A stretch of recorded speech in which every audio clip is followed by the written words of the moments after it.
महापुरुषों बड़े प्यार से कहिए धन निरंकार जी। महापुरुषों जिन मकानों में हम रहते हैं उसकी मरम्मत समय समय पर सफेदी रंग रोगन करवाते हैं ताकि हमारा घर सुंदर दिखाई दे। इसी तरह शरीर भी है, इसे भी हम संवारते हैं। जब कभी इस शरीर में किसी तत्व की कमी का पता चलता है तो उसे हम पूरा करते हैं। इसकी सुंदरता के लिए, रख रखाव के लिए कुछ न कुछ बाहरी वस्तु का प्रयोग करते रहते हैं। अच्छे ढंग से समयानुसार कपड़े, पैरों में साफ सुथरी तथा आरामदेह चप्पल पहनते हैं। ये सब बातें इसलिए करते हैं कि ताकि हमारा शरीर भी बाहरी प्रदूषण से बचा रहे व सुरक्षित भी रहे। एक घर हमारा मकान भी है, इसे भी हमने संवारना है।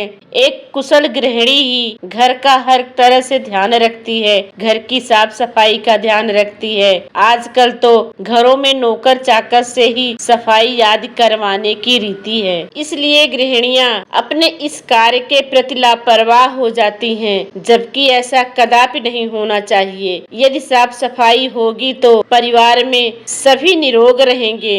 इसलिए स्वच्छता से रसोई घर में तथा कमरों की देखभाल करें। कई स्त्रियां घर पर रहकर भी घर की ओर पूरा ध्यान नहीं देती। कईयों के स्वभाव में ही नहीं होता कि पूरी लगन से घर का काम देखा जाए। एक अच्छी गृहिणी कपड़े धोने से पूर्व कपड़ों की जेबें आदि निरीक्षण करे। किसी शर्ट पैंट का बटन तो नहीं टूटा, उन्हें फौरन पहले लगाएं। सिरहाने का गिलाफ चढ़ा तो लिए पर उनके मुंह आगे से खुले ही रह गए, इससे सिरहाने जल्द ही मैले हो जाते हैं। हमारे घरों में छाता आदि जैसी कई वस्तुएं होती हैं, उन्हें कील पर टंगे रहने देते हैं। कई महीने तक उनकी जरूरत नहीं पड़ती, उन पर धूल मिट्टी जम जाती है और जब उन्हें प्रयोग करने के लिए खोलते हैं तो उसकी शक्ल ही बदली होती है। उन पर यदि गिलाफ चढ़ा दिया जाए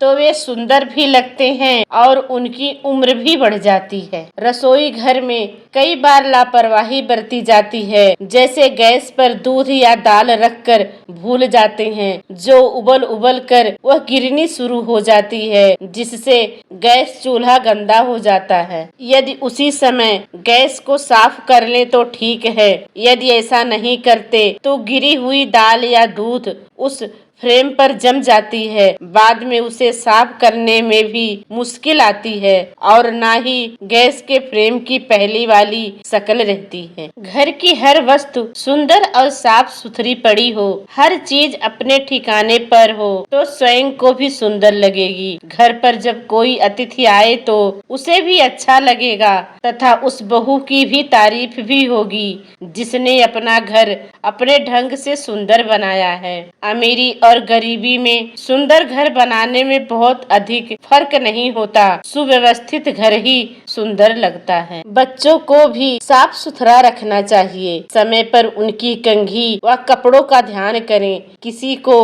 अपनी गरीबी महसूस नहीं करनी चाहिए। प्रत्येक कार्य को सलीके से करें, क्योंकि ब्रह्मज्ञानी होए सो चेतन होए। पहले समय में लड़कियां बड़ों के सामने बोलती नहीं थी, बड़ों का सम्मान किया जाता था, जिस कारण वे सुखी भी थीं। उस समय किसी ने ये नहीं सुना कि किसी की बहू मायके में बैठी हुई है। अब भी ऐसे परिवार हैं जिनकी वाणी मधुर है व रहन सहन भी बहुत अच्छा है, जो पूरी तरह से गुरुमत पर अपना जीवन व्यतीत करते हैं।